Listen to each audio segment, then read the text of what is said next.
And budget hearing meeting to order for today, December 9th, 2021.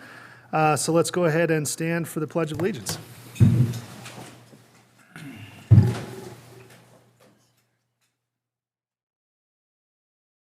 Ready, begin. Pledge allegiance to the flag of the United States of America and to the republic for which it stands, one nation, under God, indivisible, with liberty and justice for all. All right, Denise, can we get a roll call, please? Yes. Director Walper. Here. Director Martinez. Director Berman. Director Johnston. Here. Director Wheeler. Here. Vice Chair Shibahara. Here. Chair Rydell. Here. We have a quorum. All right. For the notes, Director Berman will be here. He is attending the football end-of-year banquet. Okay, I'll note that when he comes in. Thank you. And Denise, was this meeting properly notified? Yes, it was. Perfect.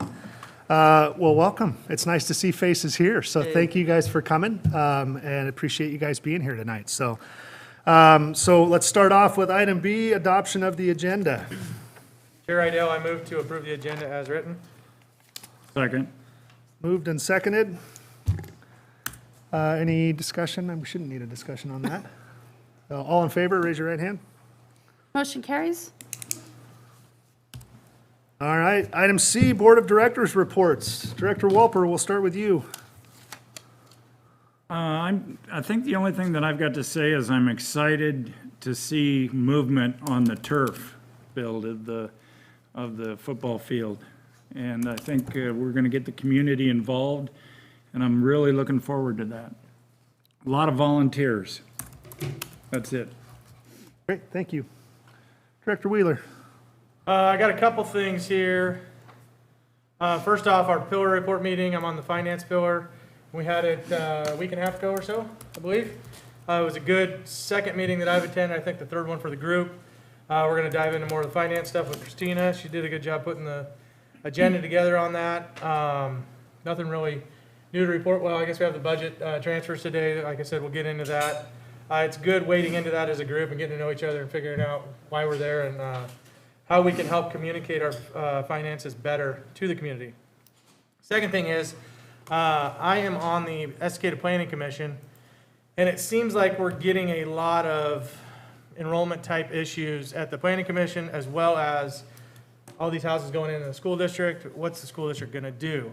So I asked the city planner, and this is going to take just a second to pull it up, to do me a favor and let me know how many city lots have been recorded or approved at the city level since 2018, which is pretty much any houses that are not yet built. And so I'm going to give you some quick numbers. Since we have a crowd, it's good to get this out here. We have 10 different subdivisions, 1,212 lots that are either unbuilt or have been built in the last probably 6 months. Some of them up on Cascadia Ridge. A lot of them are to the north of town, out past Campanella Estates and all the way to Deuce Road. Of those, 1,212 are all single-family homes, and then there's an additional 165-ish multifamily, so apartment-type buildings on Eagle Creek Highway that are approved. And so that is just approved. They're not necessarily built yet, but those will be lots of record probably in the near future. Some of those, 404, are the Faraday Hills, which is on Deuce Road itself. The other ones, like I said, are Cascadia Ridge. So just to give everybody a feel for where Estacada is going. And I don't want to hijack this and make it a planning commission meeting, but quick notes, those are all within the Estacada urban growth boundary. Deuce Road is the line on the north side of town. Lawrence Road is the line on the east side of town. So it will not extend past those areas, but everything within that legally has to be done if it meets the requirements for a subdivision and an annexation. So that's it. I won't take any more time, but that is my report. Perfect. Thank you, sir. Vice Chair Shibahara. Thanks. Our pillar meeting was postponed till the new year, just kind of getting things settled in after all of the wonderful feedback we got from the surveys and stuff, so we'll pick that up after the new year. But we'll still get some communications updates today. I do have a question. Maybe I should have had my daughter sign up to speak, but there has been some conversations and questions at the high school level about what would it take to petition for sports participation to be a PE credit at the high school level. And I believe they were told that they need to come to the board, and I said I would come ask what that process might be. But anyway, it's just been kind of an interesting topic that my students and their friends have been discussing.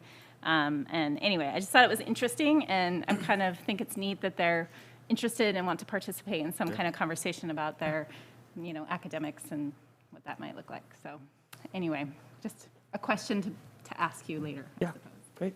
But there's lots of other things going on, but I'll let you share all that. Okay. Director Johnston. It just snowed today in George, and I'm going to announce that we're opening baseball registration for youth on the 15th. So I'm excited for this year in baseball for the youth ages 5 through 8th grade. Also was able to meet with Chair Rydell and Director Walpert and go through an inclusive practices session, and that was fun. It was educational for me as well. So I'm excited as well to hear about the opportunities we have for the turf field and see what next steps are. So thanks. Awesome. All right, so a couple things that I just wanted to share as fall sports wrap up. So it's had some really spectacular seasons in our fall sports. As you guys may know, high school football went to the semifinals, which was a great year. Both girls and boys soccer made it to the state playoffs. Don't know when the last time that was, so that's exciting. And then rolling into the wintertime, winter sports have started, so excited just to see, again, people in the building, students in the buildings, fans in the buildings, and feel that energy and excitement is really awesome. So things that are coming up, and it just hit my radar today because we got packages in the mail, but All-State Choir and All-State Ensemble, which is the instrumental side, at both the middle school and the high school happens in January, and all of that music just went out to the participants, I think this week for the most part. So always great to see our great Estacada music program represented well at the state level and punching well above our weight class when it comes to performing arts out of this community. So always excited about that. Pillar meeting was great. Got some good learnings from last year, some really good results. I think I shared those last time, so I'm not going to harp on those again, but seeing some really, really good growth in the pillar. And then I had one more, but I just lost it, so I'll stop there. I'm sure it'll come to me as soon as we move on, right? That's how that typically works. So, I did get it. High School Musical, is coming in January as well. So the high school is performing Grease, so it's an ambitious show, and I know they're working very, very hard. Again, this year, we started this a couple years ago, but we're getting more involvement from the middle school students as well in the High School Musical, which is really awesome to bring those younger kids in and giving them an opportunity to be a part of the group and also perform on stage before they're in high school. And we're seeing that really show as far as participation when they get in high school. So very excited about that. Based on my report, you can tell where I spend my time most of the time in the community. So there you go. Now I'm done. Okay. So next up is a recording. So I think the board's it's not. Nope, it's a pillar or a communications report. Okay. Oh, no, I'm sorry. Nope, you're right. Choir recording. Okay. Correct. Yep, my fault. So I'm sure the board is all familiar, but COVID has our worlds changed a little bit. So every year about this time, the Estacada High School Choir would come in and perform for the board. We haven't been able to do that for a few years due to COVID. So, and we still can't return to how we did it before because the numbers and distancing and all that stuff, but I believe they prepared a recording. Is that correct? Okay, so Mike, if you don't mind queuing that up, and we will watch. We are the Estacada Ranger Choir. We are happy to perform for you guys tonight. Our first song is Dance of a Sugar Plum Fairy.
Coventry Carol.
One more plug for the high school choir. They do perform at the Grotto next Thursday at 9 p.m. if you are interested in participating. So Do you? My 9 daughter o'clock. needs to give me her schedule. Glad I could be a public service, Michelle.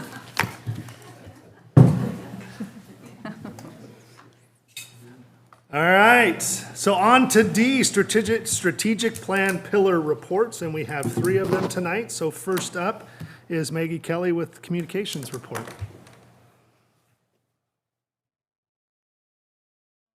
Thank you again, Board of Directors, and I'm happy that we have so much of the community joining us tonight. It's always good to see. For December, we have a lot going on still as we go between Thanksgiving break and Christmas break. Just want to make sure we're finishing out this time strong.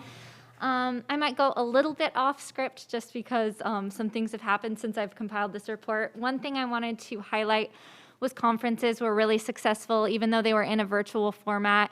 It was kind of a mixed blessing and curse. It was nice that we were able to give some families an easy way to plug into conferences, even if they can't attend in person. So our bilingual families, we served a record number of them. I believe we served 35 more families than we had the previous year. So that's really exciting and encouraging to see. We saw record high numbers with our English-speaking families and all of our families as well. So happy that that was a highly attended event and just exciting to see that that data is being compiled. Another thing that we're really working on that relates to our action plans in the pillar of engaged families and communities, I won't talk about that too much, but one important thing is that we had a recent rollout of Parent Square to some of our teaching staff. If you have a student at the middle school, you may have noticed that you got a message on Parent Square from your child's first period teacher. We're really trying to be intentional about not overwhelming families with a lot of communication. We know they have a lot going on and they get a lot of communications, but it is really important to hear from your child's teacher and to see what's going on in your kid's classroom and know who to contact if you have questions or concerns about your child. So we're really hoping that this can help close the gap, and I just want to commend those middle school teachers for taking that jump. We've seen teachers at other schools really starting to use SMORE as well, our newsletter that we utilized, and we're hoping that that will start to close some of that gap in communications and just provide an easy flow for families to their teacher. So really excited to see that. We hosted another all-in for Estacada Schools with Superintendent Carpenter. These are Facebook Live meetings. I think it's a really important opportunity to just be transparent with our community, to answer any questions that get thrown our way, and to really be open about addressing community concerns. We try and pick topics that we know our community wants to receive more information about. I believe the last time I checked, we had about 700 views. So it's a really successful way to get in touch with our community, and I hope that we can continue to lean into that. The next one is this upcoming Tuesday at 3 o'clock, so excited for that opportunity again for Superintendent Carpenter to chat with the community. We continue to release more marketing efforts on substitutes and in-need positions. We keep finding different positions have needs for employees. We know that globally it's just a tough time for hiring, and our students really need that additional support. So we're always looking for creative and innovative ways that we can continue to get those positions filled so our students get the support that they need. And then lastly, our community mailer. I shouldn't say finalized because dependent on the outcome of tonight's meeting, there might be a couple things that I'm putting in there, but it's pretty much ready to go. So it will be going out over winter break. An exciting update in looking at our mailing list, because I have to pull those every time. We have 6,600 households that we're sending it out to, and we have 11,200 registered voters in the Estacada School District boundaries. So that's definitely a little bit of a growth. It continues to creep up there, and it's exciting to see the new households come into our community. So I'm excited to get that out there. Some projects in progress. We are working on some academic videos featuring standards-based learning and reporting, just to shed some more light on that, communicate the why, communicate how families can look up how their children are doing academically, what projects they're working on, and we're hoping that this series will help provide some support to families. We're also working on an internal video series for student goal setting and talking with staff members about how they can have goal setting in the classrooms as we strive to make all of our buildings, pretty unilateral in what we're working to achieve. We're also working to identify vendors for a potential website transition. Again, that would be happening over the summer, but we like to give plenty of leeway. So in January, I hope to have vendors identified and start pulling in some community members, some staff members that utilize the website pretty heavily, and make this a more user-friendly process so that we can get the website updated very frequently and just have a lot of ease of use for the people that try and update it and the people that are reading the information on the website. I look forward to doing more messaging around facility updates, especially depending the outcome of tonight's meeting. If we decide to go forward with turf, just being very intentional about how we're communicating this to the community, how it is funded, the need for this, getting student voices out there, because we know that our student voices have advocated for this, and we always want to be listening to our students and elevating their voices as well. We're also working on a news-type broadcast that will be going out, featuring some good news in the district and just featuring some more voices from around the district to give a really complete picture to our community of what's going on in our schools. So I'm excited to roll that out soon. And then just continued family and community updates regarding COVID-19 response. We recently rolled out Test to Stay, which will be starting next week, and it's an exciting opportunity to ensure that our kids can stay in school more and skip less school. So we're really excited about that, but we also want a very technologically savvy way for families to let us know and inform us on whether or not they would like to opt in or opt out of that, because that's their right, and we want to make sure that they can easily do that. So a lot going on, and I'll take any questions you might have. Questions for Maggie? That's when you know you've done a good job. There's no questions. Thanks, Did you Maggie. get all the previous mailers for There was a John? question. Yeah. I looked, and you are on our mailing list for this upcoming time, so I will be definitely sending you. Thank you. Thanks, Maggie. I didn't want you to feel left out. Well, I'm not now. I'm officially a parent. I started getting stuff. Yeah. Thank you. All right, next up, Mike Ware with Building and Facilities Report. Okay, good evening. We're going to start off today to talk about some of our capital improvement projects that are in place or going in progress, rather, or getting ready to start.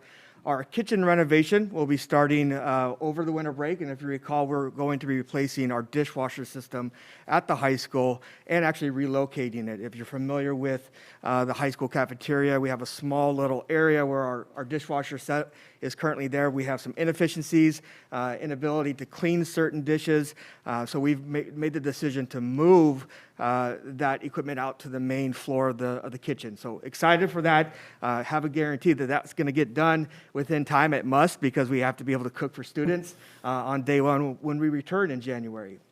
Access control and intrusion.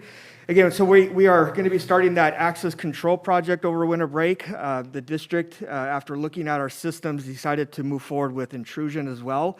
So we have one system activating or using everything within our building. So access control with our cards, but also being able to detect Berg and other intrusions throughout our buildings. We're excited for it. We're using some innovative technology with the company, and it's really going to enhance our security and safety within the buildings. We had our kickoff meeting for the River Mill seismic upgrade project. Really great meeting. First meeting with WRK Engineering. Director Weinert was there, and really just starting building that relationship with that engineer firm. We know this is going to be a journey, about a 2-year process, start to finish. And we talked about our timeline. I wanted to show the board the tentative timeline of this project as we go into December and then January 2022. The first action is to do finding of facts. And then in the next board meeting, we'll be talking about approving the RFP advertisement for that CMGC process. Throughout the winter, going into spring, there's some advertisement, RFP process, and then contracts with the new CMGC. As we go into June of 22, we start talking about schematic design and concept design or conceptual design of the additions and the seismic upgrades at River Mill Elementary. We plan to be 100% done in January of 2023 with that CD completed, being ready to go for permits and out procurement for the contracting firm. And as you can see, we tend to be substantially completed September of 2023 with some punch lists done and the grant closed in 2023 of October. That's the proposed. That could change a little bit when we hire on our CMGC, but right now that's where we're at. Mike, as far as project scope, comparing this one to the middle school, how do you guys feel? Is it about the same size, a little bit bigger, smaller? That's a good question, because at the middle school, we had the 2 wings at the middle school, and I think the footprint or the area that we changed the roof to is a little bit bigger compared to what we're proposing at River Mill.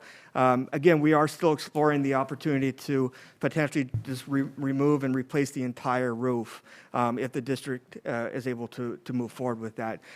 So I think this is a slightly less impact, not as big, I guess is what I'm trying to say. Do you feel that the extended timeline here is because of just the general market, or is it just that they want to be methodical with their planning? A little bit of both.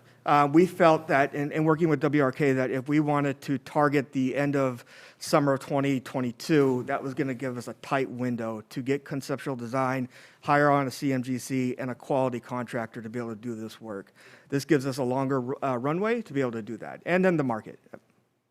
Well, and hopefully, I mean, with your 60%, 90% marks, and then getting your permits there in January, even if something were to maybe go a little bit amiss, there should be plenty of time to hit that June window of 2023. Agreed. Absolutely. I think that puts us in a good position. And Mike, what is the total value of the grant that was awarded to the Estacada School District? Total value, $1.9 million. And it keyed in on seismic, is that right? Correct. Okay, it's a seismic upgrade, and a lot of school districts do this. When they do seismic upgrades, they try to attack other systems, other things that need to be done, which is part of our conversation at the first meeting. What is on our wish list? What is on our needs list by the district? Do we need to look at our HVAC system? Do we need to talk about the new roof? We know the roof cycle and needing to address that. So, all right. District-related projects, we've done some HVAC preventative maintenance, completed 67 units over the course of November into the Thanksgiving break, replaced over 300 MERV, 13 filters. So again, preventative maintenance was the theme for November. Did some deep cleaning of our boilers at CRE, deep cleaning of maintenance, deep cleaning and maintenance of the buildings over the holiday break. We've done our roof inspections, winterized our sprinkler systems, and then also moss control. And then we've also replaced some lighting within our gyms to prepare for winter sports, to make sure we have good lighting and good visibility. I wanted to share return on investment data. We talked about the DDC project quite a bit throughout the years. We recently just added DDC to Rivermill, and I wanted to make sure that we could show where we had the return on investment. What we did is we calculated our staff wages that it would take our staff to generally repair, maintain, and run the units prior to adding this software with the DDC. You can see where we had some differences in the total amount of hours. And this is where you can kind of see that return on investment. So the first year at just Rivermill, we just looked at Rivermill, $15,000 will be what we'll be saving. But as you go into the further years, you start increasing that savings to the district. We looked at the electrical costs to compare where we're reducing some of that based off the first couple months of this year getting colder. And again, we can see that the return on investment over the course of 4 years gets significant and puts resources back into the classroom. Any questions? I got one. Go for it. Here at the high school, we have the biomass, Yes. and then we have a secondary system, is that right? Or is it strictly biomass right now? No, we have a secondary diesel system, yes. At what point do we choose whether to use biomass or diesel? Good question. We look at the cost of diesel and fuel rather to make sure that, is it within what is the best decision for the district to go for? We have not used the biomass too much. One reason is the cost of fuel has been lower, but it's on the rise. The other reason, pellets are hard to come by right now, excuse me. There are no companies as of right now within our kind of radius that sell pellets and that can deliver it to us. And so our facilities manager has made contact with the company that we're trying to work out a contract and an agreement so we can get pellets delivered. We still have some in there because we haven't used it in a while, but it's really looking at the cost of fuel and when is the right decision to move forward. Mike, can you clarify pellets? Because I can go to True Value and buy pellets for my Traeger. That's a good point. We're talking pellets in mass and being able to bring it over and put it into the biomass effectively without buying, 100 pallets of pellets and bringing it up by ladder by hand. It is very similar to that, but we're talking, again, a much more quantity or higher quantity. I think the tank is 20,000 gallons. Correct. Yeah. Which would be really expensive, one bag at a time. It would be, and an efficient process too. And we know other school districts who have similar systems. I believe Vernonia has a very similar system, ran into this issue when all these companies just kind of stopped providing pellets. And so they're running into the same problem. Excellent.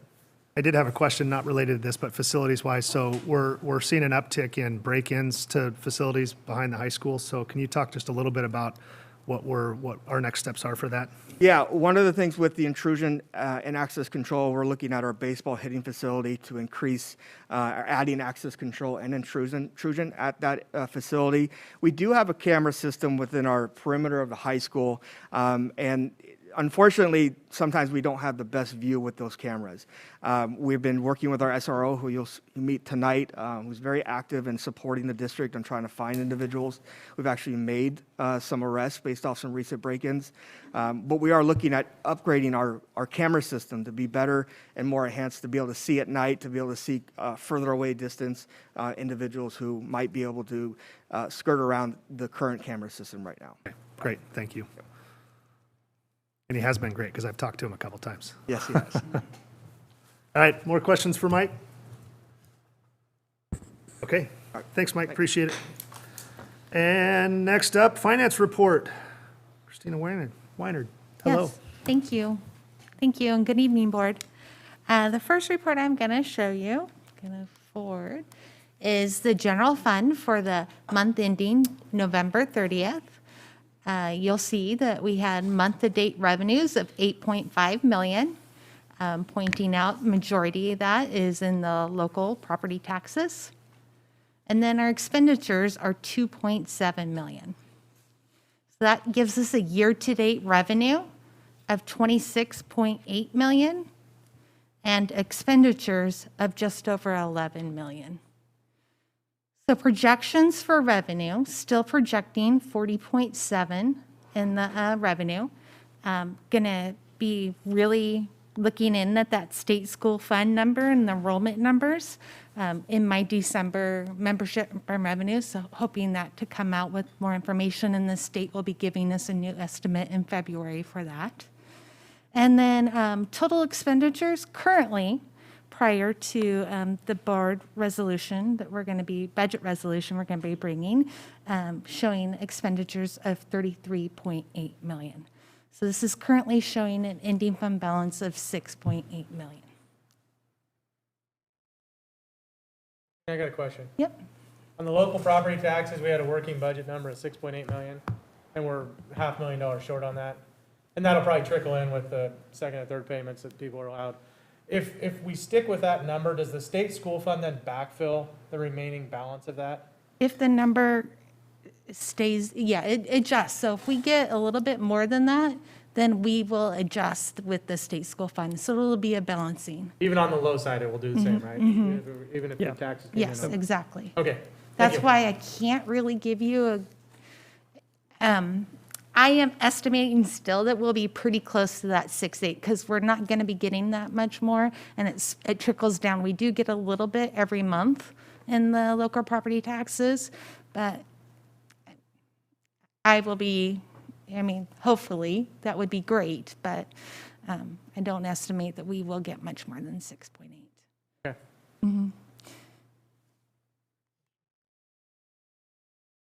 Oops.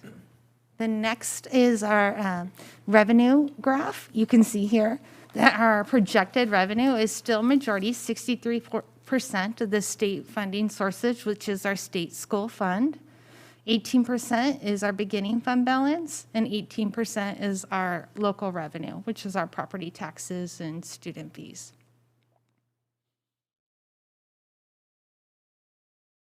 And this is a side-by-side comparison to last year at this time and this year at this time. A couple things that I noticed looking at this is our property taxes, again, is a little bit higher. And as we're aware, our beginning fund balance was a little bit higher. But our expenditures are, you know, proportionately greater, but that is common with our COLAs and our increased expenditures. So our budget to actuals, our instruction budget is 21.8 million, and we spent 30.6%. Our support services is 11.2 million, and we spent 38.5%. So we're doing pretty good. Come February, we project that 75% of our budget will be encumbered or spent. So I may come closer to that time, start adding encumbrances to this graph if you would like. I think that would be nice. Yes, that would be helpful. Thank you. Yeah, and it's nice to see from an expense that we're tracking in the same realm, right? With those big expenses, you don't have one at 20% and one at 40%, right? We should be in that 30 to 35 range this time of year, every year, just based on the fiscal year. And I'm sorry, I didn't show the graph, but there is the graph for the budget to actuals. Perfect. I'll let you look at that for a second before I switch it. Okay, the next report is our general fund by major object. You can see here comparison to last year at this time. Our revenue again is 26.8 million, and our expenditures is 11, just over 11 million. So very nice comparing to last year. And our year-to-date expenditures by object, you can see the majority of our expenditures at this time is purchase services, which is 39%. And again, I do want to remind the board that is contracted services for staff that we've had to hire out. It's for subs, and it is for our other contracts. And I'm sorry, there's my graph. There we go.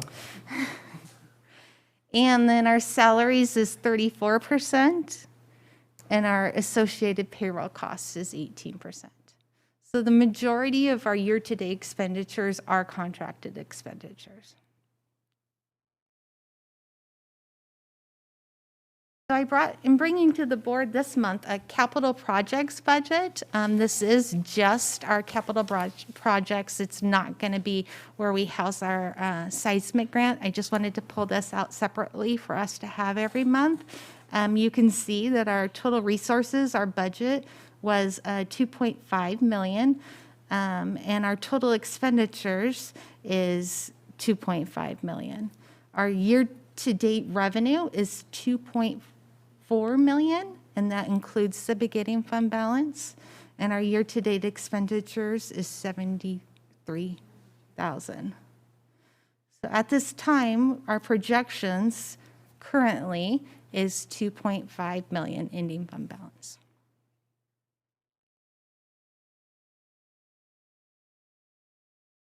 That beginning fund balance is direct carryover from last year, or is that reallocated at the end of the budget year?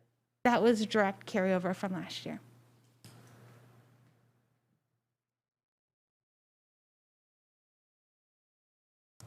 The next I wanted to talk to you, later this evening, you'll have our budget resolution, and I wanted to talk to you a little bit about what you will be seeing in that.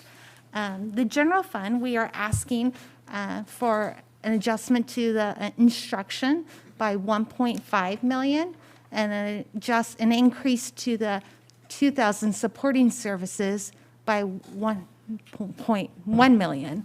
And this is because we had a higher beginning fund balances, and the district made adjustments to our staffing to meet our COVID needs. The special revenue, we have 2 grants that were added after the budget was completed. We had the ESSER 3 grant, which was $2,022,000, and the Emergency Connectivity Fund, the ECF, and that's almost 400,000. So we're asking for an increase to the instruction by 700,000, an increase to the supporting services by 700,000, and this is a brand new, so this is an add to the 4,000s, facilities acquisition and construction by 1 million. And then the capital projects, again, we got the River Mill seismic grant after the budget was approved. And I'm asking that we increase the 4,000s facilities acquisition and construction by 1.9 million. I don't believe we'll spend it all in this year, but I do like to budget the full amount of the grant. And just as a reminder, clarification on the ESSER 3. So this was one of the conversations as a board we had when we were operating off of estimated ESSER 3 funds, and knew that if that changed, then we would have to make a budget adjustment. So we saw this coming. It was a timing issue of we have to have a budget by July 1. Yes. And the ESSER 3 was not decided by July 1, so we took the best estimate that we had, and thankfully it's higher and not lower. So that's why we're having these quick adjustments, within 5 months of passing a budget. Yeah, and I'm thankful that we did, waited, because October was the time that we had to have it planned, and that was how I'm able to come with this, because we have a plan on how we're going to spend it. Is there any concern to have the 1.9 in that bucket by the end of the year and not be spent? Or can that carry over in that bucket as well? Yeah, so it's not actually, it's just a budget, just in case there are expenditures that come related to the seismic grant. I want to have the appropriation there, but we actually don't receive the revenue until we have the expenses. Thank you. And then again, just as a reminder, what this does, because we're receiving additional grant money in, we have to adjust the budget to allow us to spend that money. Yes, So, exactly. If we don't make the budget adjustment, even if we get that money in, we can't legally spend it. And that's why we have to make those budget adjustments, so that we can spend the money that the district is working hard to raise through grants and other things, to use, so. All right, I got a question for you. General fund, what I heard was we're increasing the budget by $2.5 million because of COVID. Is that right? We approved expenditures earlier in the year, the board, the staffing, that we were planning on using with the increased beginning fund balance. So we ended last year with a higher amount than what we had budgeted.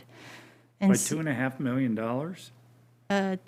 I could go back, it was, That just seems like an exorbitant amount of money to spend for, it was actually just $3.2 million more than what we budgeted. We budgeted $4,048,000, and what our all's in that bucket?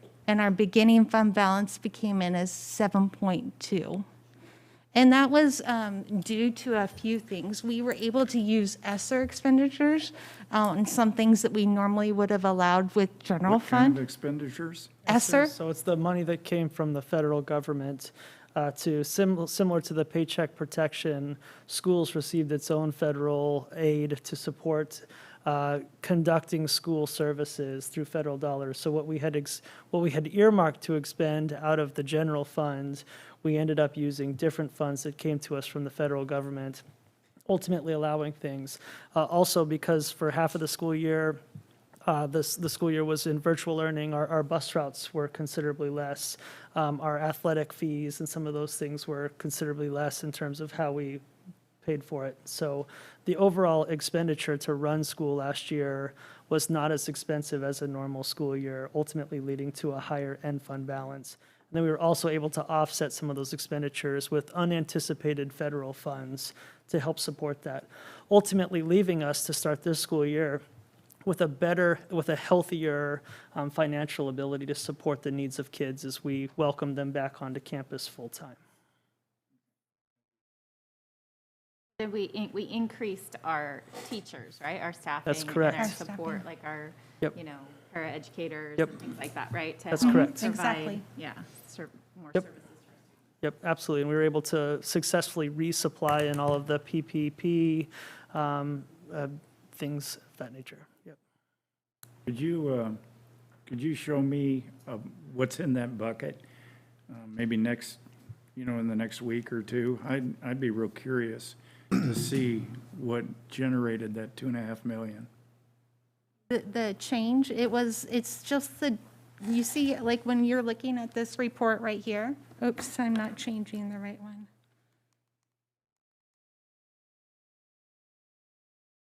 You see, we have our budget, and then you see the year-to-date, our year-to-date revenues versus our year-to-date expenditures.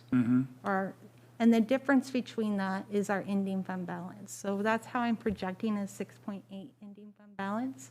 And so that is how we got last year's ending fund balance.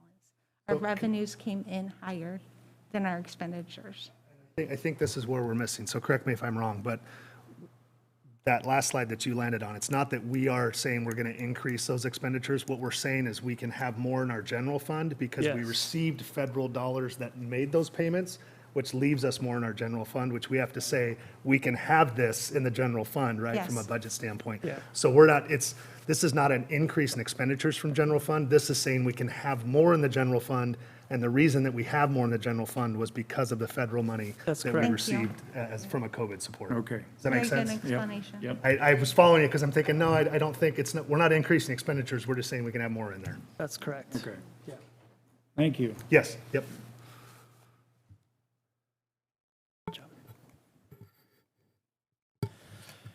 any other questions? Okay. You got it. Actually, sorry, it's, as much as we love questions, it's a meeting in public, not a public meeting. So if you had questions about finances, you want to go, that's where we'd have you sign up to talk. But we'll be around afterwards if you want to talk, I'm sure, so. But thank you. Sorry to shut you down there. And this is a look at the resolution that will be in front of the board.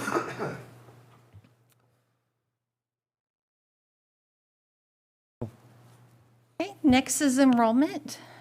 Clackamas River has 405, same as last month, and again, 20 more than last year at this time. River Mill has 422. That's up 6 from last month at this time, or last month, and down 20 from last month at this time.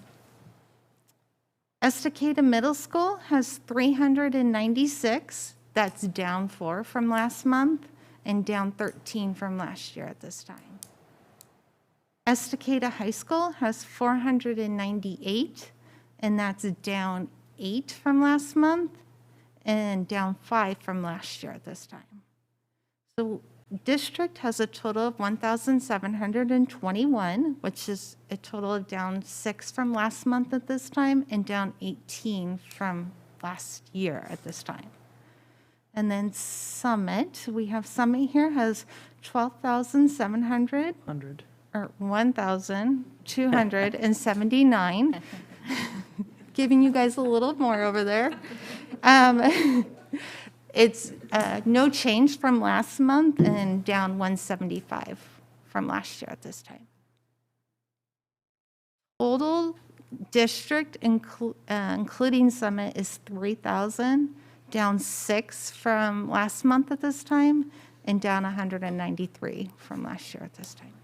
See, that I don't understand. We're bringing in 1,200 new homes, and we're going down in our population of the school. To me, that's something wrong. Something's wrong. Well, one thing about the enrollment, and correct me if I'm wrong, because I think I might be, but didn't the state lock the enrollment in February of 2020, or March of 2020? Yes. Yeah. So all the numbers from last year were locked at the previous year, as far as the ADM, the amount of money we received per kid. But not last year at this time. Last year at this time, we were actually doing counts. We were, okay. So, see, I was wrong. That happens. I'm wrong a lot. But again, I think probably a different conversation to have, but again, just because we've got lots that are being built, homes that are being built, that doesn't mean that people that are buying those homes have school-age children or putting them in the schools. And so it's a good leading indicator potentially to where we think growth would go, but it's not a guarantee that for every 100 houses, you're going to get this number of students. And then I think also too, we had some students that we brought on last year that left other places that have then now returning back to their original district. So we see some of that attrition as well. And that's leading to some of that. And down 6 is still a great average for Clackamas County statewide, I mean, who are seeing significant drops.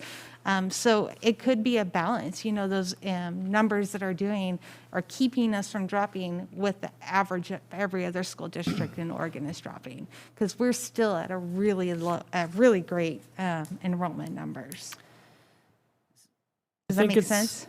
Yeah, it does. And we can probably have this conversation at a different time as well, but there are really 3 important things to remember. Last year, the Estacada School District was one of the few school districts in Clackamas County that remained open throughout the year. And so some of our enrollment reflects kids from other school districts who unenrolled from their school district and came to the Estacada School District to be a part of that. And so that plays a role in some of our inflation from last year, just due to the service that we offered to families and kids. We do know that there is a coalition of families, primarily those who are closely affiliated to churches and other religious affiliations, who have made the decision during this COVID pandemic to pull their kids out for various reasons. They don't agree with the mask mandate, therefore they're choosing to homeschool or go to different places. And so the growth actually plays a very significant factor in this enrollment, because we know of maybe 100 kids who are born and raised in this community, and for various reasons their family have chosen to keep their kids out of public education during this pandemic. And so the growth that you have seen, we've got a ton of new families inside of this, and they're offsetting it to the stance that the new families are offsetting some of the local families who have chosen not to return their kids into schools. And like Christina Weinard said, last year the Estacada School District was the only school district in the Portland metro area, so Washington, Multnomah, and Clackamas County, to be in the black in enrollment. Everyone else was hundreds and thousands in the red. And so for us to be down, really from an Estacada School District perspective, only 18 from last year, and 6 month over month is really quite impressive, like abnormally impressive. Yeah, Yeah, just from the outside looking in, it doesn't look right. right. But it is in the context of the general school year. The enrollment ebbs and flows throughout the year. Right. Christmas tree season, we have more kids than not Christmas tree season, if that makes sense. Right, I know we talked about this before, but maybe at some point it'd be beneficial for the board to see the exit surveys, kind of bucketed reasons why students are transferring out of our district. Yeah. That might be a little bit in the weeds, but I think all of us could benefit to see some of that information. Sure. Why families decided to move. Yep. I think it would also be nice to see what that, the surrounding schools and what their population enrollment has done as well. Yep. To be able to really illustrate the fact that Right. down the 18 that we are this year compared to a North Yeah. Clackamas or a Malala or a Gladstone or any of those, you can see very clearly that our enrollment, Right. although it's a number in parentheses, it's significantly better than our peers. Yep. That'd be helpful. And I think just more time for you seeing how that flows will make more sense as well.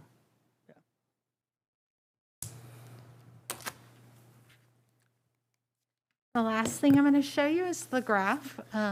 For this year, you can see it slowly declining, and that's kind of comparison to where we were last year.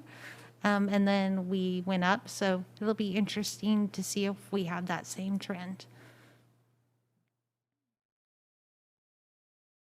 And that's all I have for you. Any questions? Thanks, Christina. Thank you. All right, on to item E, superintendent's report. All right, thank you very much, Board of Directors, and excited to share our meeting in the public today. First of all, again, Director Wheeler, it's just the future is bright for Estacada to hear of, 1,200 additional homes. Obviously, the price point of these homes is targeted towards young families. It's just an exciting time for the Estacada School District, and we stand ready to serve any and all children who move into our school district and are proud to do that. I'm also very excited today to have an opportunity to collaborate with our partner, Summit Charter, and my friend Rick Slater. Summit Charter has just really thrived through this pandemic and supporting the needs of students really throughout the state of Oregon. They've been a tremendous partner. They've been a great steward of the Eagle Creek Elementary building, and just more excited to have an opportunity to grow in our partnership together as we continue our great lasting relationship. So that should be a fun opportunity for us to be able to work together this evening, and I'm excited. So thank you, Mr. Slater and team, for being here today. I want to spend the majority of your superintendent's report today to talk about our movement to the test-to-stay process that is going to be in effect inside our school district on Monday. We will be the first school district in Clackamas County to move and execute in this direction. And again, I've got to give a lot of credit to our team for having the agility and ability to execute this relatively fastly so we can best meet the needs of our kids. So in the old model, which is the one currently in effect today, we traditionally, for unvaccinated employees and students, if they were directly exposed to a positive case, would be required by state rule to quarantine for 10 days. With the state's new rules from the Oregon Health Authority, the entire state of Oregon is moving from a 10-day quarantine to a 17 quarantine with an opportunity to test on day 5 or 6 or 7. So one test somewhere between the window of day 5 and day 7. If a child or employee tests negative inside day 5, 6, or 7, then they are eligible to return back to school on day 8. Now, what's important for schools to understand on this new Oregon state rule is that this is if an exposure occurs in an unmasked setting or an uncontrolled school environment setting. So what the Estacada School District is moving to on Monday is a test-to-stay setting. So the data throughout the state of Oregon, as well as the data inside the Estacada School District, is we have done a pretty good job of being able to mitigate the spread of COVID-19 on campus. In fact, the majority of students who we are sending home to quarantine, the protocols have been effective enough that kids are returning back on day 10 without being positive for COVID-19. I applaud the state of Oregon at the moment because what it has created is it's created an unnecessary equity barrier for students who are vaccinated who don't have to quarantine, but students who are not must quarantine for 10 days. That's an unfair advantage for people who have chosen to make the choice not to vaccinate. And the Estacada School District continues to promote parent choice and their opportunity to do that. And so where test to stay comes into favor for the Estacada School District is now any child that is exposed inside the K-12 school setting through the pre-screening protocols, the face masks, the cohorting, the distancing, and all of the different layers of support that we have inside our school district. Now, if a child is directly exposed inside of 6 feet or 3 feet, depending on the day, then ultimately they can take a test on day 1 of that exposure. And if they test negative on day 1, then they are allowed to just return back to class, business as usual. And the parents, the child, the school, or the employee will monitor for symptoms. And then again, on day 5 through 7, they need to test a second time. And if they test negative again, then we're moving forward and continuing on as normal. I am supportive of this because it limits the disruption to the educational process for kids and employees unvaccinated who have been exposed to this virus. There are some things that I think the board needs to know in case community members approach you about some questions. One of the most important things to know is there are 3 acceptable tests, 3 testing sites. The school is an acceptable testing site, and we have nurses and certified nursing assistants who are trained to administer the test. Health clinics like Kaiser, Orchid Health, or other local areas that have people trained to do that, and or vaccination and testing sites like Clackamas County Fairgrounds is a typical site where folks can go to. So if a parent chooses not to test through one of those 3 sites and says, oh, I'll just go to high school pharmacy and get an at-home test, that's not an acceptable test. And so it needs to be one of those 3 tests. Again, because the Estacada School District firmly believes in parent choice, and we're going to continue to follow that, parents have a choice to participate in the tests or not. Obviously, if we've transitioned to this, I've had the opportunity to work with a lot of families and respond to a lot of emails from families who are against the test and or testing their child or the school district testing their child. It's important to understand first and foremost that the Estacada School District is fine with either choice a parent makes. If they choose to test, then they can participate in the test-to-stay protocol. If they choose not to test, that's fine. They must quarantine for 7 days. We have teachers in place to support the quarantine process. So it still is in place for parent choice to choose what's best for them and what's best for their family. The other thing the Estacada School District will remain committed to is we will not test a child without parent authorization prior to the test. And so right now, our tech team and our communications team and our ops team are working to innovatively create a text messaging system that's going to be as simple and as efficient as, hey, your child was exposed on X and X date. By state rule, we have the opportunity to test your child and they can remain in class if the negative test. Text yes or no for authorization of the test. If a parent says no, not a problem. We'll keep them in the office. They can come pick them up, and we have to follow the 7-day quarantine process. That was a choice made by the parents that the district supports. If they reply yes, then we will conduct it. And by the way, this is an unobtrusive nasal swab. It doesn't go to the brain. It's just a quick three. It's just a quick 3 swipes in the nose, and then it goes through the process. And so those are the choices that the parent gets to make. We're excited about that. Some frequently asked questions I've received: what about athletics? At this point, athletes get to continue to follow the test to stay protocols. So even though athletes are practicing without masks, it falls into the regulations because our protocols are good enough that allows athletes to continue to go forward. We just need to keep monitoring and then test on day 1 and then 5 through 7. Outdoor recess no longer applies because the outdoor mask mandate has been alleviated from the process. And we're also allowed to not count lunch times because of our lunch and how kids sit inside the lunch times, even though they're eating in an unmasked environment.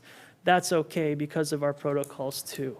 I think the area that's going to be contentious as we work through this process is the child at the birthday party scenario. So many children were at somebody's 8-year-old birthday party. That was an unregulated, unmasked area, or at least an area that the school district cannot confirm was a regulated area. And so as that gets reported to the school district, unfortunately, everyone who was exposed directly at that birthday party must do a 7-day quarantine because it was outside that very regulated K-12 environment. And so that's just something I want to make sure that we're all clear on in terms of how we have to differentiate the decision between the two. So that is the majority of my report, as I just wanted to really educate our board and clarify the direction where we're moving on Monday. I very much look forward to, in the Facebook Live that Communications Director Maggie Kelly talked about, to be able to work with that process through with our parents. As we go through there, I'm excited about the timeliness of how we've informed our employees and we've informed our parents, providing them enough time to work through this process so that when we execute on Monday, we're ready to serve and support our kids in the classroom as much as possible. To end on a positive note, I just want to thank Harvest Market Thriftway in downtown Estacada. Each and every single year, they sell a lot of pumpkins, and each and every single year, the profits, 100% of the profit from those pumpkins goes to directly donated to the Estacada School District. This year, Harvest Market raised roughly $3,000. And each year, we obviously try to get that to a kid group. Last year, we donated half of it to the high school student council and half of it to the middle school student council. This year, all $3,000 are going to the high school drama and music arts program. And so excited for that as they engage in a new musical, and hopefully we can help support and offset some of those costs. So just wanted to share that with the board, and that is your superintendent's report. Thanks, Ryan. So first off, always happy to hear that we are leading, right, to make sure that we are trying to stay in front and be in front. Yeah. And recognizing the risk that we take to Yeah. be the first. That's Yeah. not risk-free. And despite the risk, despite all of that, despite your counterparts in other areas that are saying, please don't do that, because that's going to put pressure on us. Yeah. You have continued to stay steadfast in saying, if we can do this, we want to do it. Yep. And so, and as you said several times through there, believing in and supporting and advocating for parent choice, that is at the forefront of what we're doing. And I'm thrilled that we're going to have Test to Stay live on Monday. I think that's just monstrous. So, Yeah. So thank you for that. Couple questions I did have from a testing standpoint. Stockpile of tests. how are we looking there? And the ability to continue to acquire tests so that if we do have a larger group that needs to be tested, that we can effectively do that. Great question. And obviously, like every other supply chain, tests are far and few in between. We were thankful enough to be proactive, knowing that as soon as we could diminish these quarantine processes, the Estacada School District was going to move in that direction. And so great thanks to our operations department, who's just been ordering and ordering and ordering and ordering. And so our inventory inside our district right now is excellent, and we've already just put in another order, knowing that that's going to come. The good news is our surge in COVID is pretty low in the Estacada School District right now. It was huge in like week 3, and now things have calmed back down. But we do anticipate with the different alphabets of viruses that will come through this, that, you know, it's gonna go up and down. Right.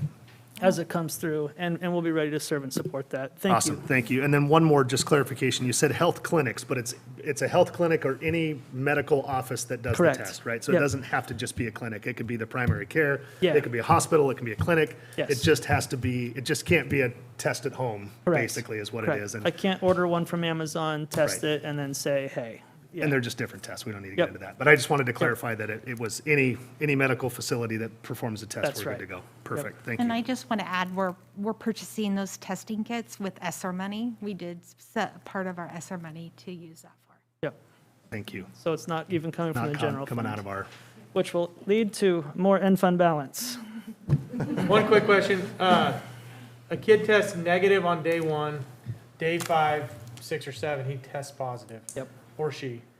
They would then start the 7-day quarantine from there? There would be a 10-day 10-day isolation quarantine. because they're positive. Okay. Yep, correct. And then the process would start all over again. So now you've been exposed to someone, take a test on day 1. Yeah. And that's where the multitude of testing will be quite a bit more significant than, because we've been testing for the last year and a half, but it'll be pretty swift through this process for those that elect to be a part of it. Ryan, is your last part of the 8th grade birthday scenario?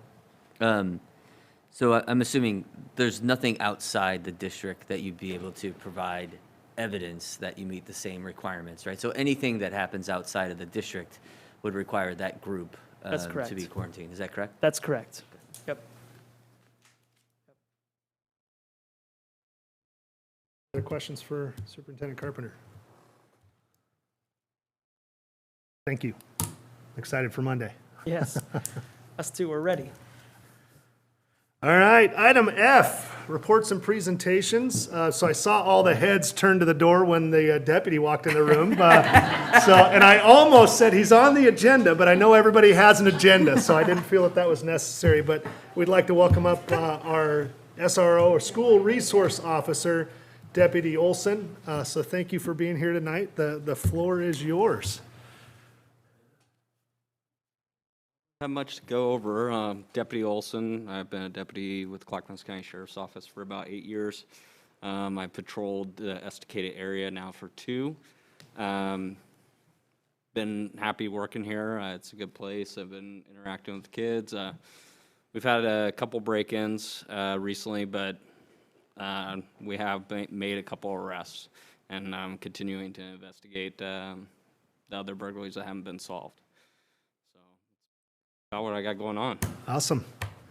I would like to say thank you for your service. Yes, absolutely, and I alluded to it earlier, but we got introduced over the phone a little while ago, so in talking through that, so I do know, and I can say from that specific example in athletics capacity, the quick response and you taking action was very much appreciated. So, and we look forward to continuing to partner with you as we move forward. But thank you for that. What's your typical day look like at SK School District? Typical If there's day. such a thing. On my typical day, I start out the morning trying to engage with the kids that are coming in to the high school. I also go do, once a week, I try to make it to every school. I'll try to do traffic enforcement outside. I'll pick a school, River Mill or Clackamas River. I check in with the principals every week to make sure that they don't need anything. Lunchtimes, I'm trying to meet at least once a week at all the schools during lunchtime, because I know that's the most the kids are going to engage with me. And then I've been, doing any little projects that the principals have for me if they want me to go do welfare checks at homes or anything along those lines. And then I field calls that are coming in regarding any students. Excellent. The one thing that I'd like to commend the board on, in a reflection of our community, is we know that the school resource officer is under attack culturally throughout the United States. And I'm just very appreciative that our board of directors, as well as our community, has been supportive of the SRO position, because at the end of the day, the number one job is to neutralize any potential active threats. And that's job number one. And job number two then after that is to build a positive relationship with kids and develop and foster that positive relationship between law enforcement and all of our students, both at risk and not. And I think the Clackamas County Sheriff's Department in general has done a decent job of supporting us through that, but I will say that Deputy Olson has done a really nice job of being visible. We didn't anticipate that they were going to close the main 6th streets kind of by the Wade Creek and the library, and so ultimately right in front of Rivermill became a freeway for everybody who was transporting to and from work. And that took a lot of logistics to make sure that our kids were remaining safe and our buses could run on time so that we could get kids food and to school on time. And so you've done a great job, and we appreciate what you do. And we're just proud to have a partner who's here and invested in our community. Any other questions for Deputy Olson? No, just thanks for being here. Thanks for what you do, Deputy Olson. We appreciate you. Thank you. Thank you. Thanks.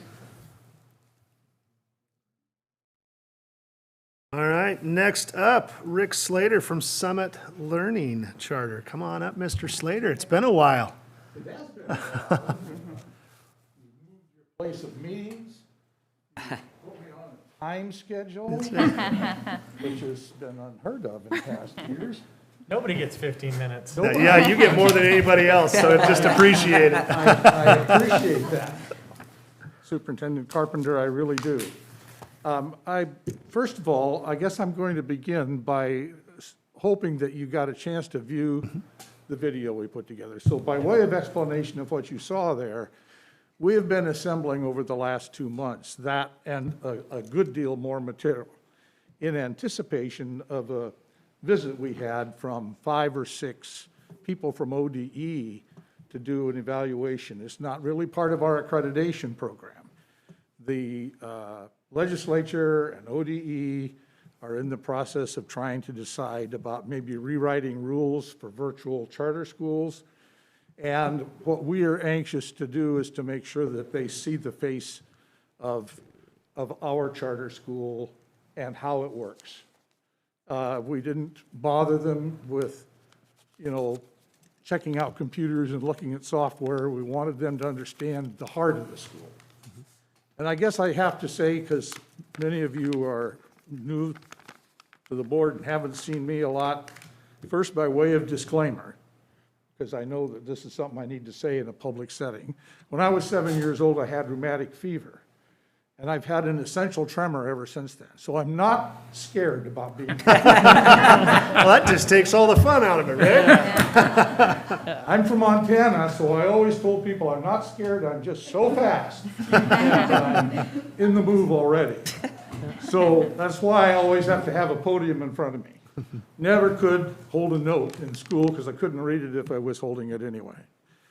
So you saw some figures there at the end of that about where we have come in this odyssey from 2008 through to this year. And I want you to know that I'm extremely proud of this school. I've been an educator since 1968. Last year, I graduated, I think, my, 40th class of seniors, including the 5 years I was here at Estacada and the years I was up north. But this charter school and what it does for kids is the proudest accomplishment, and it's not me, it's the combination of the support from the district and the staff that we have. And we're now 50 strong in staff. And you saw the enrollment figures that are there. You saw the big spike during COVID. And the reason the big spike happened during COVID is really pretty simple. The brick and mortar schools on average had to do virtual learning for everybody, and they weren't equipped. They didn't know how to do it. They had to learn on the fly, and it's a testament to those that did that. What happened was word of mouth got out because people were not happy with that. Kids and parents were, what's this, how's this working? And so our largest recruitment is by word of mouth. It's what brings people to our charter school. And they said, why, if we're going to be in virtual learning, why don't we be in a school that knows how to do it and has been doing it? What I hope you got from the video is that we are deeply committed to reaching out and engaging in students and being in contact with students. You saw a slide in there of all the people that are what I call I have a program that is in-house is called Rick's Kids, and it's because I decided 3 years ago I needed to fund more time for kids that were in real trouble. And so that's what those people are. And you saw them as their advisors. I call them the stalkers because a kid in our school, if he starts to drop behind, he can't get away from us. Somebody's calling him every day. We no longer do home visits. There's lots of things charged around that, but there's lots of ways to get in front of kids. So we are still doing a lot of that. Our population went down when the COVID thing happened, and there's an interesting reason for that. The largest drop that we've had has been in our early college population. Part of that is because the kids that want to go to early college want to, quote, go to college. And the community colleges right now are still deeply invested in doing virtual learning. And so a lot of kids, we had a big increase in kids that said, I'm going to get on with it and graduate early. I want to get out and on to the world. So that's part of where you saw that dip that happened from the high spot. But we're starting to climb back now. And I'm pleased that throughout all that, and I hope you paid close attention, because one of the things that Ryan Carpenter and I have talked about for several years was, for a long time, it looked like Summit Community College or Estacada Web Academy wasn't doing very well. Now that's because, of course, the state scores work on if you don't get it perfect, you're a failure. And so we had a program that we had been engaged with through Chemeketa Community College that was designed to bring in kids who were, quite frankly, the kids that nobody else wanted to do anything with. Now, I have a strong feeling that a student has a right to an education, and we should not filter kids because they can't perform. But school after school was doing that. With kids that didn't graduate, they came back the next year and they said, well, we don't have a program for you, because they knew those kids would drag them down again. That program was what was really hurting us. And I hate to say it, but we filtered that program away. We salvaged a lot of those kids and moved them into our regular program. So we didn't set them on the street. But we were doing so well in the other program. So you saw, for instance, that our graduation rates, completion rates, have been in the mid to high 90s for the last 6 years. Last year, we graduated 270 students with a 96% graduation rate. And that wasn't by throwing out kids. That was by reaching out to kids and bringing them in. And by the way, when I did commencement last year, virtual outdoor sort of commencement, but we not only awarded 270 high school diplomas, kids earned 60 AA degrees while they were finishing their high school program. What I'm telling you is that you are sponsoring the best virtual charter school in the state of Oregon, okay? And there's a real side benefit for that. Let's talk about it in terms of real numbers. Real numbers, in the last 4 years, the SSF revenue, the 20% of that you guys keep, Per kid. yes, your part, amounted to $11.8 million. And what's really important to remember about that is, of the 1,340 some kids that are in that school right now, 87% of them, I say this quite often, 87% of them probably couldn't find Estacada with a map because they don't live anywhere near your school district. And for a long time, I weathered the public sentiment that said, oh, that charter school is stealing kids out of our school. We close it, we'll grow and get all that money for us. No, you won't. Baker Charter School, Sylvie's River Charter School, East Academy, they're all waiting for those kids. We have 180 kids in our school that live inside this school district, out of that 1,360-some kids. We survey every family that comes to us out of this district, and we ask them, have you ever enrolled your student in an Estacada school? Now, here's what we hear. Pardon my French. We hear no. We hear hell no. I hear people that say, I would never put my kid in a public school. And if I'm talking to them, I say, you realize we are a public school? Well, it's different. It's different. So my point being, we are not robbing kids from the district. In fact, we're really adding a great deal. And another little fringe benefit, to be honest with you, and this is brag session, so, and I'm telling you, that's what I'm doing. That's why you got 15 minutes. Yeah, I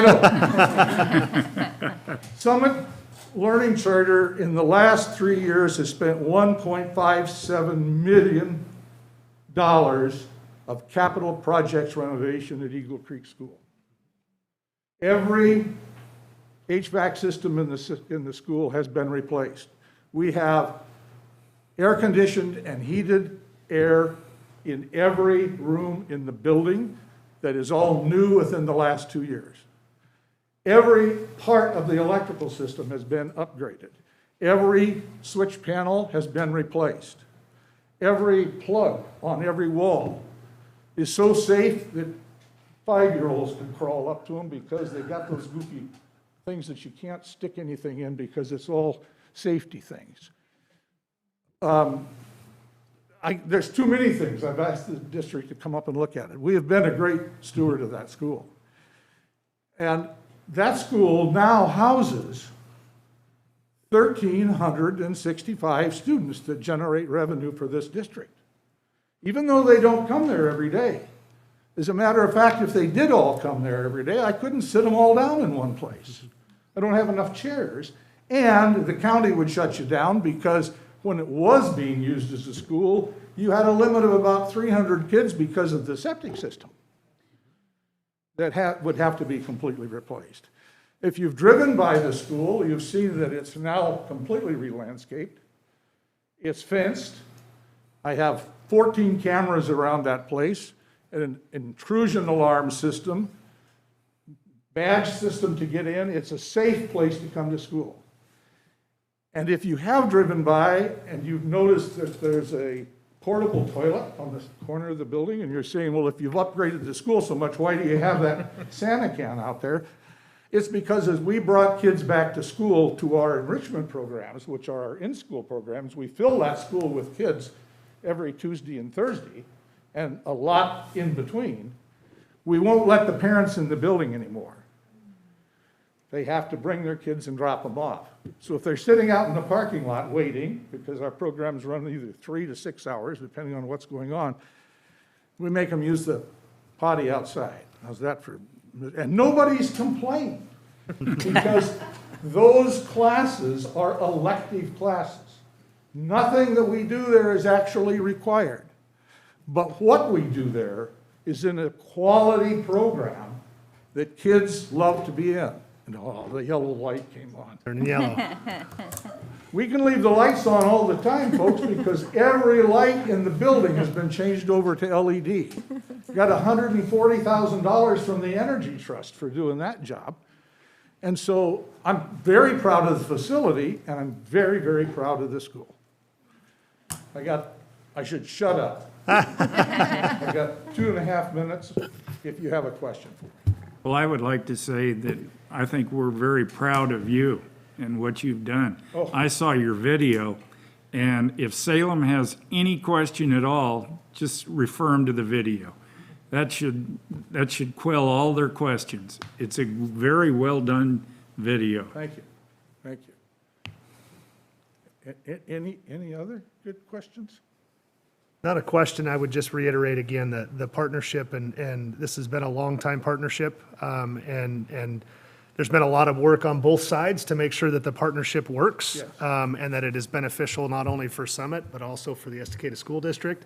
And I will say again, from a partnership standpoint, you guys have just been a glorious partner for us, and really coming back to the table, let's talk, how's it working, what do we need, what do you need, how do we continue to build on this relationship so that it makes sense, and not just getting stuck with what it was 10 years ago. So in addition to the celebrating the success there, which I figured you would get to, but if you didn't, I was going to bring it up for you, so. Well, we're in very good financial shape, I will tell you that. Good. And so I'm kind of prepared to weather what's going on right now, so I'm not here to ask you for any more money. We have a lot of plans and ideas going forward. Great. All Questions right, for I've Rick? got a question for you. What do you mean, any more money? I'm not here to ask you for more money. Well, I'm new to the board, and my first question to Christine was, when we were going over the budget, was, what do you mean we have an income? This Yeah. is a public school. Yeah, no? No, it is odd the way it's funded, because the way the law works, and it's unusual here, as opposed to other states, all charter schools have to be sponsored by a brick and mortar school district. And so all the funding for the charter school flows through the district. A student that enrolls in our charter school, as far as the state is concerned, is a resident of the Estacada School District. And so every dime that would go to fund them in any other school district now comes to you. And I have to negotiate and hammer out with Carpenter over here every so many years, how much of that money are you going to give me to run the charter school? And as it is right now, we've had this same contract for years. It's an 80% contract. So I get eight out of every $10 that comes in, and he gets $2. And not he personally, and I don't get it personally either. Nice thought, but, so, yeah, that's how you make money. But it is like a revenue stream to you, because it's unrestricted revenue to you. You can spend it on anything. Yeah, and what we ultimately do with that money is we really put that and apply that towards our elective opportunities at high school. And so a school district our size, which is a smaller school district, we're able to offer more elective opportunities than any other school district our size. So we can compete with the 5As and the 6A schools Right. because of the revenue that we're bringing in through this process. And again, a lot of people ask us about the future of the Eagle Creek building, and as you hear about the money that flows in, which is roughly about $2 to $2.5 million annually to our school district, to have Summit leave that in order to open it up for potential growth over the long term would be a multi-million-dollar loss to the school district by vacating that to open that service. And so as we think about future plans and growth, that needs to include Summit inhabiting Eagle Creek for that long term. We need that money and the partnership. And when you are speaking about energy efficiency, we just got through completely redoing the HVAC in the annex, so there's no more oil-fired boilers in there. It's all electric. And I even have a schematic to put solar all over the place. Now I got to find the money for that. And better weather. In better weather. So, all right, any other questions for Rick? No, Thank Rick, you for everything. Rick, I appreciate your passion. It's infectious just listening to you for the last, couple minutes. Thank you for what you do for students. I really appreciate it. Thank you. Yes. I will tell you that people down in Arizona where I go, when I'm not here, I live in Arizona now, but I fly up here every month for about 2 weeks. They always ask my wife, how long is that crazy fool at 75 going to keep going up there? And my wife's answer is the same answer I've given to my board each year when they say, how long are you doing? Carpenter asked me how long I was going to do this when we renewed, and I said, I'm going to do it until I drop dead or Janice tells me that I can't leave. And right now, she seems usually pretty anxious to put me on a plane for some odd reason. And so I'm going to keep coming back. Well, thank you. Thank you, Rick. Thank you. Thank you. Thank you. Thank you. Okay, so nothing for item G. So on to H, hearing of citizens for action items only. None for action items, okay. All right, so moving on to I. Action items, the consent agenda includes a package of one or more items to be voted on as a unit. However, if any board member is not in favor of one or more agenda items and prefers to take separate action, a request to the chair anytime prior to the vote will remove that item or items for a separate vote. So let's start with number 1, consent agenda. Chair Rydell, I move to accept the consent agenda as presented. Okay, it's been moved. I'll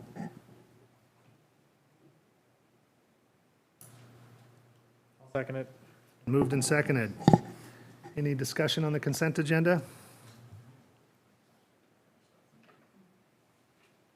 No, I think just the call out of the original document of the policy was missing that section, and Yeah. then the one attached in the board meetings was the complete. Good- Yeah, and good catch too, Absolutely. Vice Chair Shibahara.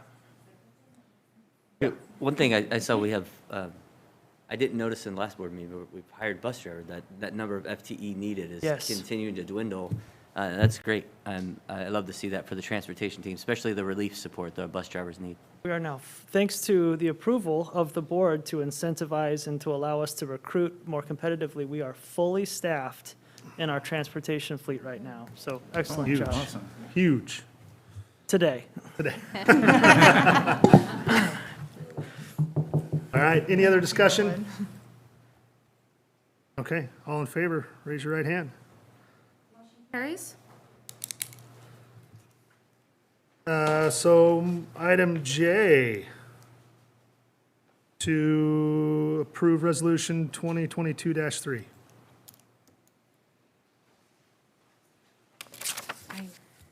Chair Rydell, I move to approve Resolution 2022-3 as presented. Moved, Second. seconded. Discussion on this? These are just the budget resolutions that we talked about earlier. Correct. Correct, yes. So, and again, this doesn't increase expenditures. It just allows us to spend the money that we have or allows us to retain money in a budget item over what we budgeted to have in there. Correct. Does that make sense? Okay. Any discussion on that? Okay. I will say, Christina, thank you for the explanations and all the work you're doing to ensure that we're in compliance from an audit standpoint and from a budget standpoint, because it goes unrecognized how much time and effort is spent to keep us with a clean audit. So thank you for that. Okay, all in favor, raise your right hand. Motion carries? Okay, item K, resolution 2022-4. Chair Rydell, I move to approve Resolution 2022-4 to move forward with the purchase and installation of an artificial turf field at Buzz Randall Stadium with an operating budget not to exceed $2 million. Second. It's been moved and seconded. So I will start this off. We had a lot of discussion over the Yeah. last couple months on this, so, and I know there's a lot of work going into what, from a community support, in-kind donations, we are working very, very diligently to identify local partners to eliminate significant portions of cost in order to facilitate that, which I'm really excited about. So Mike, I'm sure you have more to share on that. Yeah, so I have a couple slides I wanted to show you, along with some cost breakdowns and some requests that were made by the board. What you see in front of here is a proposed grading design that was done by our engineering service company of the Buzz Randall Stadium of the football field. Our oversight committee that we've started looking at what kind of concept do we wanted to do with the turf field. Do we want to balance out the earth, knowing that that's a lesser cost to the district, or do we want to level it and do a number of earthwork, I guess if you will, excavation, bringing it down to the sidewalk grade? Due to the uniqueness of our stadium, where we have a very compact area, a very tight area, bringing it down to concrete grade or cement grade rather is the more favorable option to go forward. It is costly, and we do recognize that. As a point to the chair mentioning, looking at working with community members to support or offset some of that cost is something that the district is looking into currently. The picture to your right is just a kind of a side picture of what the turf looks like. You have that base ground or the rubber. You have a mixture of sand below and then a mixture of sand and rubber in between that infill. It's called an infill. And then the fiber, which is that green looking grass stuff, is basically what your makeup of a traditional turf. But yeah, before you go Yep. forward, so when you say that, you mean down to, instead of like, we've got that little slope to get up to the field that you're taking, we're bringing all the way down Yeah, so if level. you're standing at the sidewalk near concessions, you have the peak, and I believe it's close to 5 feet. I'm looking at Director Wheeler. Yeah, so the picture in the lower right hand there is by the stairs going up to the stadium. That's the first set of stairs, Yeah. as you would be walking from the snack shacks. From that to the crown of the field right now is 5 foot. The hard black line says 518 that kind of comes from the lower right, wraps around the field. That is the actual elevation above sea level, I believe, at that point. And right now, it's somewhere in the neighborhood of 522 and change. So 4.5, 5 feet at the crown where that crosses the black dot in the middle of the field. So what we're proposing is to cut that crown out, and then in the concessions in the upper light of the blue and red schematic there, the elevation's like 517. And so from that, you'd have a slight, 6 or 8 inch rise to the level of the field across the entirety of it with a 0% grade more or less across the whole field. What happens on the other side? So that'll be cut down to the bleachers. You can kind of see there's 2 little small silver rectangles where the opposing side bleachers are. And then just to the left of that is a scoreboard. Yep. So we're thinking of some different ways to push those bleachers back to create more space for that 55-foot wide soccer field. And then allow for those bleachers to still maintain, move the scoreboard to a better, more advantageous location. It's a lot of stuff, but it ends up creating a bigger space that's more readily accessible. Well, and I prefer we do it right.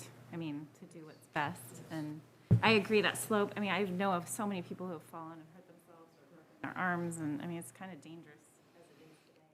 That was one of the things we considered when we talk about balancing out the ground. We would have that a retaining wall between the field and the walkway, which is another safety concern, and really not the direction we wanted to go. This is just a concept design of what the turf field would look like, all subject to change based on oversight committee and those who are interested on even down to the lettering and the colors that we have. But just wanted to show the board what our engineering services provided as a concept design. Let's talk about safety a little bit. Safety was a question that was brought up last board meeting, and I wanted to share some information that we were able to get over a 5-year study, and different studies are out there regarding artificial turf, but we know based off this data, 43% less or fewer ACL injuries occur with artificial turf, 44% fewer concussions, severe injuries are down 27% with artificial turf, and I'll go jump into third grade injuries are down or lower than 20%. Ligament tears are 33% lower. So we do see some significant safety improvements, which is one of the key themes of why we're addressing this concern now within our student athletes and in our community who will be using this field. Another safety fact is looking at the infill weight. Infill weight is crucial to that impact surface or the impact due to falling on the ground. Some turf systems have a shock pad. The company that we're working with right now does a heavy infill. We are exploring the 9-pound infill, which is the best of the best, the elite system, which we can see reduces injuries by 17.4 on an average. And so majority of districts and schools around our area do that more 6 to 8, 9. Colleges are in that 9-pound range. The estimates that we received is in that 9-pound elite system. So again, something that is needs to be considered and discussed with the oversight committee and decision makers. Aside from cost, is there a downfall to having more infill? No downfall. And just to clarify, because you said it reduces it by 17.4%, but I believe what you're saying is there's an injury rate of Injury rate. 17.4% Yes, thank as you. opposed to a 31.3% injury rate. Thank you for the Yep. clarification, yes. Yep. Let's talk a little bit of the financials. I want to be very clear that these are estimates. We were able to get estimates from the company that we're working with without detailed plans. We're working on engineering to get those detailed plans, including schematic designs with drainage, and, you know, start to finish of what all is needed, grading level, scope, full design. As you can see, with that leveling of the ground, meeting that existing sidewalk grade, earthwork is about $200,000, just shy of $200,000. That the concrete work, which would be necessary for some retaining wall, just $74,000. Turf construction, material, drainage, $1.1 million, as a total of the estimated cost of a $1.39 million project. I do want to make sure the board understands that there are some unknowns that we don't have listed here. We don't have right now our design fees that we will be associating, which we estimate about $50,000. Removing utilities, moving the scoreboard, there are some unknowns. And then so as we move forward, knowing that we should be having a contingency plan ready to go for a project of this size, this magnitude, will be important. Thanks, Mike. This was an ask by one of our directors here, just to kind of show what we put into our current grass field. This is labor hours during the peak season of soccer and football. So if you think about mainly that April to end of October, where we're having a lot of growth in grass, a lot of activity. It is average on during that peak season about $15,000 of labor hours, and that's really again April to end of October. So we started looking at how many, where we get that return over the next couple of years. And you can see year 2, year 3, we start saving resources. Again, as we talk about reallocating resources back into the classroom, this is one effort or one method of doing that.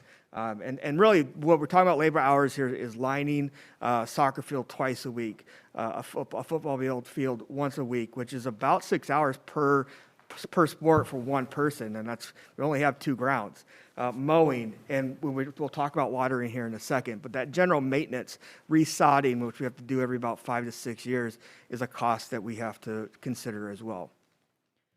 When we talk about waters, I wasn't able to get firm numbers on financials, but you can kind of just see the water hours per week. We start in April about 15 hours, and this is not an irrigated system. This is a big sprinkler system that we have to push from north to south each time as we go through a cycle.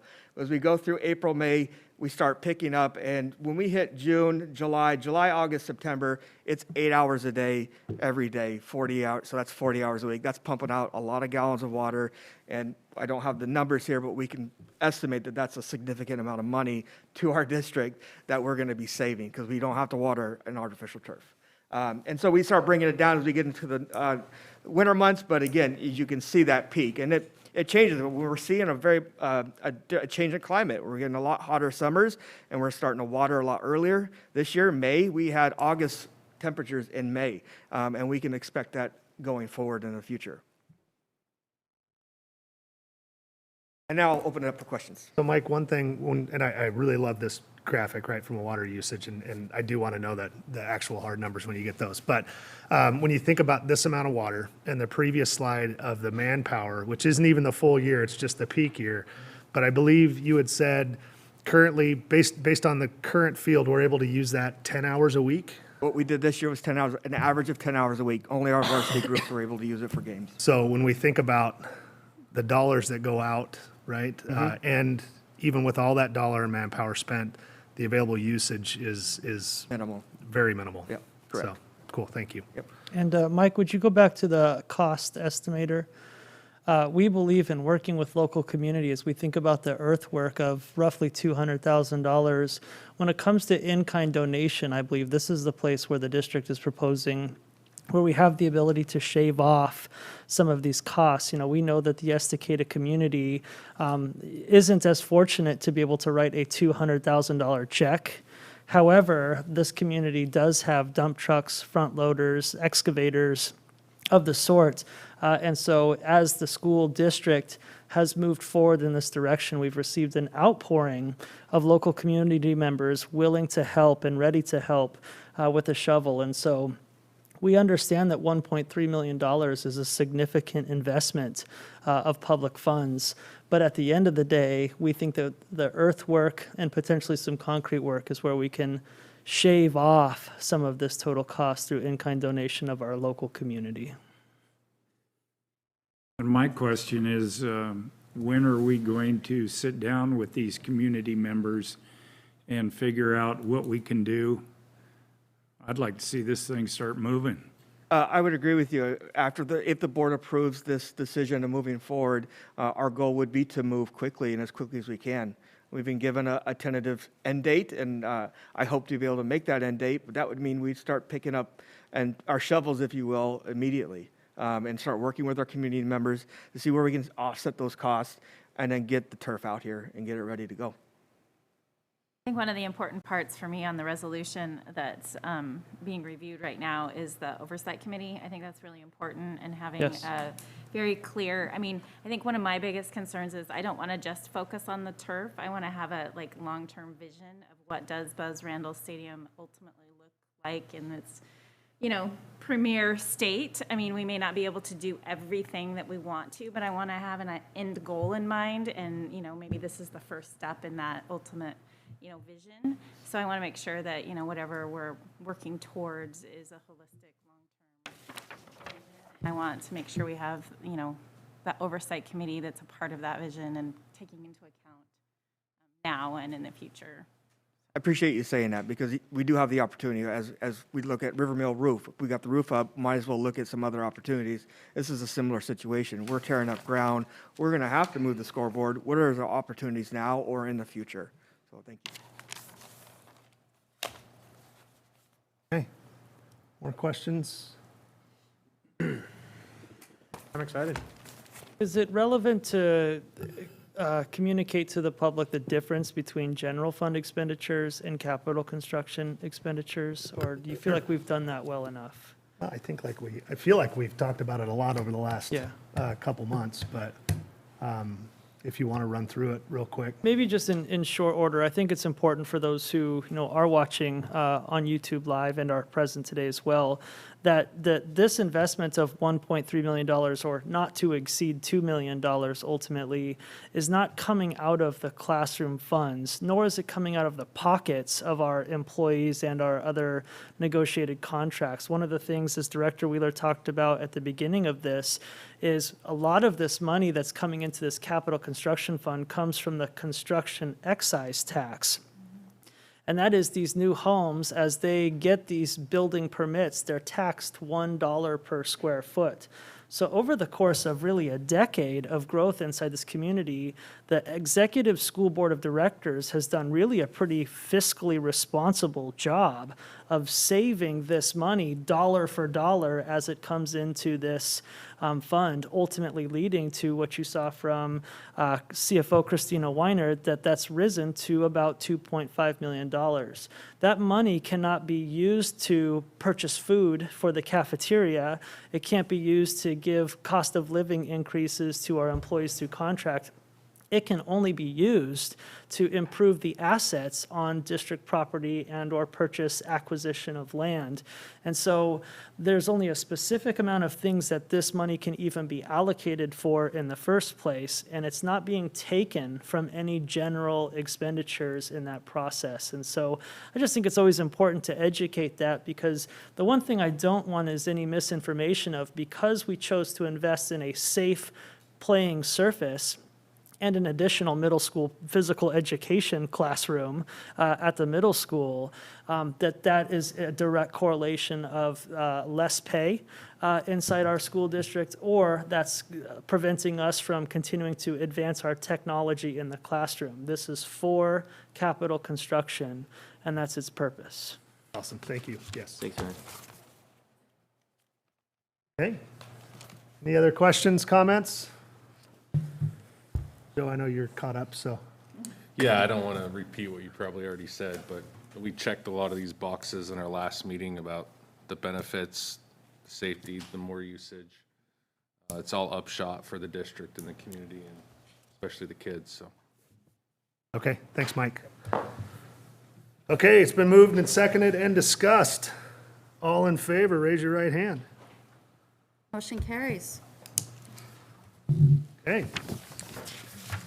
Item L, hearing of citizens for non-action items. We do. Okay, all right. It's been a while. First up is Tanya Streifel and Janae Lavasser. So really quick, when we do have public comment, there's a paragraph I read here. So, and it is any time that we have somebody sign up. We just haven't had anybody sign up for a while, so nobody's heard it for a while. But so as a board, we appreciate and encourage public input. However, Oregon public meeting law requires these sessions to be held in public.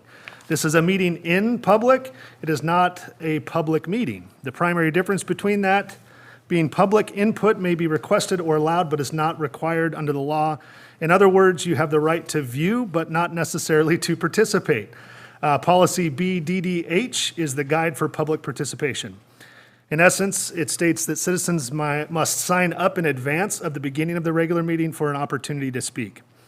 At all times, your comments are to be addressed directly to the board. Speaking time will be limited to 3 minutes or less. Those with common topics of interest are asked to combine comments where possible. Designate topic at time of sign up, stay on topic. Any items already directed to the office of the superintendent for review will not be heard in the board session. Finally, neither the board nor district personnel are expected or required to respond to comments and or questions during board meetings. And I forgot my glasses, so I'm really happy I made it through that. So with that, we'll welcome up the first two. And just again to preface, so once that light starts blinking red, your time's going to get really short. So I think you can see the time there, but when we do hit 3, we'll call it quits. So just keep an eye on that as you go through, so you're prepared. Yeah, I'll go first. I'm Tanya. I have 2 kids in the school district. I have one in the middle school and one in Rivermill. I'm also a paraeducator at Rivermill and the kindergarten area, which I love. It's like actually the best job I've ever had. We're here to, you want to introduce yourself first? Yeah, I'm Janae. Janae Lavasser. I've got a daughter at Rivermill in 2nd grade, and we live out in the Eagle Creek area. We're here to address a few things. Mostly we want to partner with the district. We're concerned parents and employees, and we want to express our concerns, but we also want to partner with you to make what's best we see fit for our kids. And you guys are always doing that for our kids, and we really appreciate the hard work that you all put in. It's seen, and we're so proud to be in Estacada because we know that we're pioneers when it comes to doing the hard things. We see it daily, and I see it daily in the schools, and I know that we're doing a great job. But did you want to start with? Yeah, so action items? what we're really here today to present, and we provided it as well, but there are things that we are seeing happening in our schools that are of concern. And so we're hoping we can come up with some sort of policy and memorandum, kind of expectations and guidelines for our teachers to make sure that really we know where the line is drawn and what is acceptable and not acceptable in our schools. Mm-hmm. And it's really surrounding BLM, CRT, LGBTQ, vaccine clinics or vaccine mandates and how that is being communicated to the students within the school walls. Kind of really what has kind of bubbled to head, we've been proactive in our communities and even speaking with Mr. Carpenter. But some recent things that we have seen is definitely of concern that maybe we really need to create some sort of policy that we all agree and be able to provide guidance or training for the staff that's in the district so they understand what's okay and not okay to be able to have in front of our children. So do you want to share some examples of what we've seen recently that are kind of concerning? I've sent some emails out to Carpenter. He's seen some of the things I've sent. I sent it also in regards to signing up for speaking today, but there was the teachers' unions have decided to provide free t-shirts to members of the union. The t-shirts had a specific logo that was the Black Fist, which is, coincides with like the Black Lives Matter movement. And I've been trying to clarify with the designer of the T-shirt, and I haven't gotten clarification yet. That person wants to meet with me next week. But it was definitely a concerning thing. I spoke with some coworkers, I spoke with some community members, and we've been concerned that it's promoting something that is possibly not appropriate for school. And I'd like to see a firm code of conduct requirement for parents, not parents, sorry, for staff, that they wouldn't be able to encourage those types of things within the school walls. Outside of school, great. You're part of the union, great. Do it out there.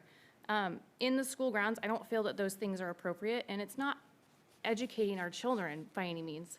That's their own personal belief. So Tanya, I'm sorry, we're past your 3 minutes. So I told you blinking. I thought it was going to blink first and then turn red. So bad example for us. Thank you for sending those to us ahead of time. We really appreciate the feedback. If there's anything in addition that you haven't sent, please send that on as well so that we have a full picture of what your guys' concerns are so that we can take that into consideration. So Do we get 6 minutes or 3 minutes? 3. Oh, darn, we should have So we done should have separate. signed up separate. Okay, that was We not thought what it was we. going to be 6 minutes with us too.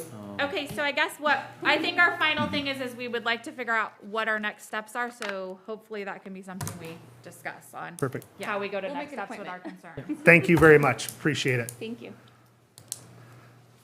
So Maggie, just for a point for helping folks out that are speaking, it doesn't turn yellow or anything on the shorter ones. Can we have it turn blink red when there's like 45 seconds left or something?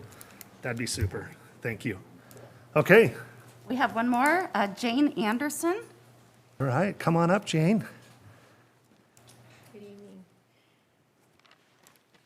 I want to I want to introduce myself as a resident of Estacada, but my prior experience, I am so impressed by all of you and Superintendent Carpenter. I have been watching the Facebook Lives.